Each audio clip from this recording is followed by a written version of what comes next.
3 లక్షల కోట్ల బడ్జెట్ ఉన్న తెలంగాణ రాష్ట్రంలో చక్కెర కర్మాగారాన్ని నడపలేరా అని టీపీసీసీ అధ్యక్షుడు రేవంత్ రెడ్డి ప్రశ్నించారు. తాను చేపట్టిన హాస్తే హాత్ జోడో పాదయాత్రలో భాగంగా జగిత్యాల జిల్లా మెట్పల్లిలో పసుపు మార్కెట్ను ఆయన సందర్శించారు. ఈ సందర్భంగా ఆయన మాట్లాడుతూ కేసీఆర్ అధికారంలోకి వచ్చిన మరుక్షణము మల్లాపూర్ మండలము ముత్యంపేట షుగర్ ఫ్యాక్టరీని మూసేశారని, ఆత్మగౌరవంతో బతికే రైతులను ఆత్మహత్య చేసుకునే పరిస్థితికి దిగజార్చారని ఆరోపించారు. ఈ ప్రాంతంలో పర్యటించిన కవిత 100 రోజుల్లో ఫ్యాక్టరీని తెరిపిస్తామని అన్నారని తెలిపారు. చక్కెర కర్మాగారం ముగిసిన అధ్యాయమని కేసీఆర్ అసెంబ్లీలో ప్రకటించారని, తమ ఆత్మగౌరవం ముగిసిన అధ్యాయమైతే కేసీఆర్ అధికారం కూడా ముగిసిన అధ్యాయమే అవుతుందని వ్యాఖ్యానించారు.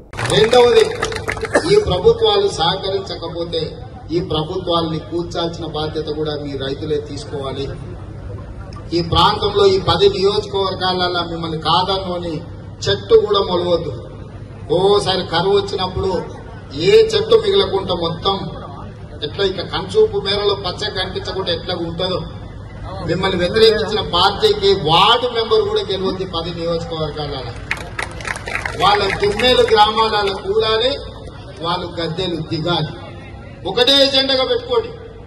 మిమ్మల్ని కాదన్న పార్టీల దిమ్మెలు కూలాలి, వాళ్ళు గద్దెలు దిగాలి. ఈ రకంగా మీరు ఒక ఇరుకునబడుతుంది. సో ప్రధానంగా దేశ స్థాయిలో ప్రపంచ స్థాయిలో అదాని అంశాన్ని తొక్కిపెట్టడానికి బీజేపీ ఢిల్లీ లిక్కర్ స్కామ్ ను మీడియాలో విస్తృతంగా చర్చకు అవకాశం కల్పిస్తున్నారు. తెలంగాణలో మేము చేస్తున్న పాదయాత్ర, ప్రభుత్వం చూపిస్తున్న ప్రభావము, భారతీయ జనతా పార్టీ రోజు రోజుకు తెలంగాణ ప్రజల నుంచి తిరస్కారానికి గురవుతుంది. కాబట్టి ఆ అంశాలను కప్పిపుచ్చుకోవడానికి తెలంగాణలో కూడా ఎంతసేపు ఉన్నాయి ఈ లిక్కర్ గురించే. ఆల్రెడీ లంచం ఇచ్చిండ్రు అంటుండ్రు, తీసుకున్న వాళ్ళు అంటారు, మొత్తం చెప్పారు. ఏముందా, కవితను తీసుకొని పోయి లోపల వేయడానికి 1 గంట చాలు. ఎందుకు నోటీసులు ఇచ్చి మళ్ళీ పోయి మళ్ళా వారానికి ఒకసారి నెలకోసారి ఎందుకు డ్రామా అంతా? ముఖ్యమంత్రి వర్గ చంద్రశేఖరరావు గారు చేసే అభివృద్ధి పనులను చూసి ఓర్వలేక బీజేపీ ప్రభుత్వం అనవసర ఆరోపణలు చేస్తూ మన కవితక్క గారిని ప్రశ్నించడానికి తీసుకెళ్లిన దాని గురించి అనవసర వ్యాఖ్యలు చేస్తూ బండి సంజయ్ గారు మహిళలనే గౌరవం లేకుండా కించపరుస్తూ మాట్లాడడం అది ఎంతవరకు సమంజసమో వారికి అర్థం కావాలి.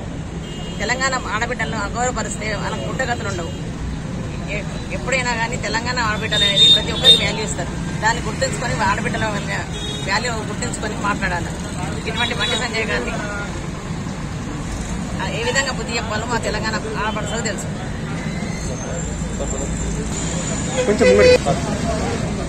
ఇదైతే నిన్న మా భారత జాగృతి అధ్యక్షురాలు కవితమ్మ మీద మన రాష్ట్ర అధ్యక్షులైనటువంటి బండి సంజయ్ గారు, బీజేపీకి సంబంధించిన వ్యక్తి, అగౌరవపరిచే విధంగా ఒక మహిళను, తోటి మహిళను చూడకుండా ఒక మన అనరాని మాటను మాట్లాడుతూ అగౌరవపరిచినందుకు రేపు రాబోయే రోజులలో తెలంగాణలో బీజేపీకి తగిన బుద్ధి చెప్తారని చెప్పి మా తెలంగాణ రాష్ట్రం మన బీఆర్ఎస్ పార్టీ తరఫున మేము తగిన బుద్ధి చెప్తామని చెప్పి కోరుతూ, అదేవిధంగా తెలంగాణ ఉన్నటువంటి మహిళలందరూ కూడా భారతీయ జనతా పార్టీకి తగిన బుద్ధి చెప్పి రేపు రాబోయే రోజులలో మా కవితమ్మ నిర్దోషిగా నిలబడతామని చెప్పి కోరుతున్నాం. గారు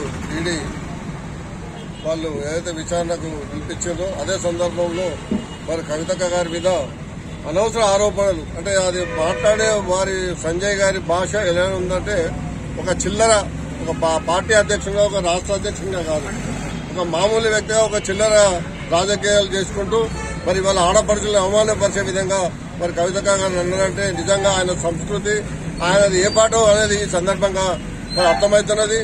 ఇటువంటి చిల్లర మరి రాజకీయాలు మానుకున్నట్టయితే ఇక ముందు మరి మన రాష్ట్ర ఆడపడుచులందరూ ఏకమై మరి వారికి తగిన బుద్ధి రాబోయే రోజుల్లోనే అతి త్వరలోనే చెప్తారనేది సందర్భంగా మనవి చేస్తూ, మరి ఇక ముందు ఎలాంటి ఇది ఉన్నా ఆయన ఇమ్మీడియట్ అరెస్ట్ చేయాలనేది కూడా ఈ సందర్భంగా మేము బీఆర్ఎస్ పార్టీకి వెళ్లి డిమాండ్ చేస్తున్నాం.